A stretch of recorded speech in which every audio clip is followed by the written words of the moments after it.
Hi there, my name is Destini Moody, registered dietitian and board certified specialist in sports nutrition, and today I'm going to talk about a very controversial topic, and this is why you shouldn't be afraid to consume MSG. Let's dive right in.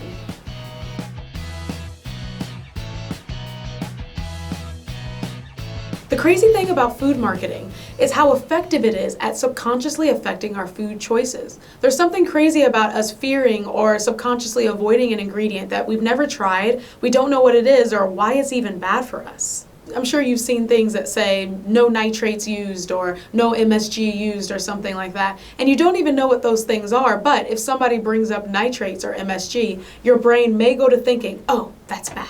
Let me give you a good personal example. Whenever I tell people that I cook with MSG and I put it in nearly all of the meals that I cooked with, they always express so much shock. They go, MSG? But it's so bad for you. But then I always retort, yeah, but do you know why? And without fail, they can't tell me. They always say something about headaches or something like that, but nobody can ever give me the exact reason. So today, I'm going to tell you without any shame or regret that I do cook with MSG, why I cook with MSG, the potential health benefits that it can have for certain populations, and how it can enhance your culinary experience. I'm also going to tell you why you and most people avoid the ingredient, and why we shouldn't any longer.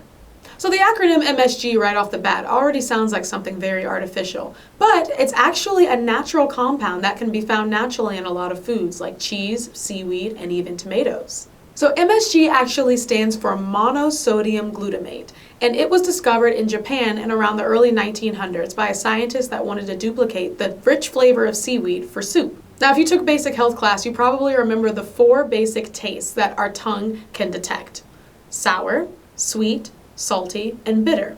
But there's also a 5th taste, and that one is called umami, which a lot more people are aware of now than when I was in my undergrad. If you've ever had truffle miso soup or like a very rich beef broth, then you have experienced the flavor of umami. And MSG contains the flavor of umami. That's why it was so popular being used, especially in Asia, in everything that they cooked, because umami has taste receptors that cover the entire tongue rather than just sections of it like the other 4 taste buds do. This results in a very deep and explosive flavor that sort of rocks our senses whenever we eat it. And this explosive, unique flavor is one reason why I, as a dietitian, am pushing this so hard on you. It has nothing to do with health, but you're missing out on some major deliciousness by not including MSG in your spice cabinet. So, why are people afraid of MSG, and why are people like dietitians all of a sudden recommending it to you when it used to be known as something that was super dangerous, right up there with trans fats? In the 1960s, a well-known doctor at the time wrote a letter to the New England Journal of Medicine describing the headaches and the weakness and the heart palpitations that he would get whenever he ate Chinese food. And he deduced that his symptoms had to be because of the ingredient used in that food, which was MSG, an ingredient that we hadn't really been using in America at the time. So the letter was published, and studies were done on mice in order to determine the side effects of MSG. And what they did was they injected the mice with very, very, very large quantities of more MSG than any human could ever eat, and saw that they did experience very severe issues. Headaches, in some cases seizures, and other very nasty negative side effects. And when the results were communicated, obviously most people didn't know that these studies were done on mice, or that the dosage of the MSG given to the mice were way, way higher than anything that we could ever consume. So, what can you imagine happened? People became afraid of MSG. Chinese restaurants all over the country started slapping a no MSG sign, and we don't cook with MSG everywhere that they could, because people were starting to avoid eating at their establishments. And like I mentioned before, unlike food items like sugar or saturated fat, which people know where those foods come from and they kind of know what they're composed of, MSG is sort of a nebulous term that a lot of people don't know, and they assume that it's a chemical that will harm them. But does MSG even have any health benefits? Why am I as a dietitian pushing it? It actually does. If you've ever heard of a brand called Accent or seen a seasoning called Accent in the store, that is MSG. And one reason that I recommend that people cook with it if they have heart disease is you can season your food with MSG but only consume a fraction of the sodium that you normally would if you had seasoned your food with salt.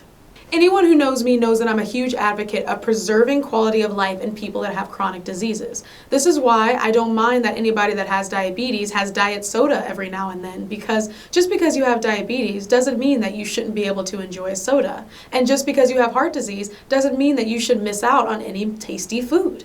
So in fact, by seasoning your food with MSG rather than salt, you can reduce your sodium intake by 66%. This is huge for people that have to be on low sodium diets. But obviously, consult with a registered dietitian if you do have any sort of health conditions that require you to reduce your sodium intake, because your specific needs may be very different. So if you want to start using MSG, you can just use it straight, but I do find that some people do not like the aftertaste of just using straight MSG. One thing that I do is I have a homemade shaker that contains half salt and half MSG, so I can blend the two together and kind of balance it out a little bit. So, what's Destiny's bottom line? Our bottom line is our misguided fear around MSG came from a number of places.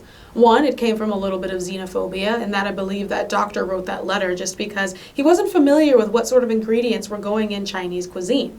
And two, the misguided studies that were conducted with the mice that weren't very well designed and didn't translate very well to humans. In fact, whenever we tried to replicate those results in humans using the right amount of MSG, or the amount of MSG a human would realistically consume, they did not experience any negative side effects. To this day, you cannot find any well-designed studies that have found negative side effects of humans consuming MSG.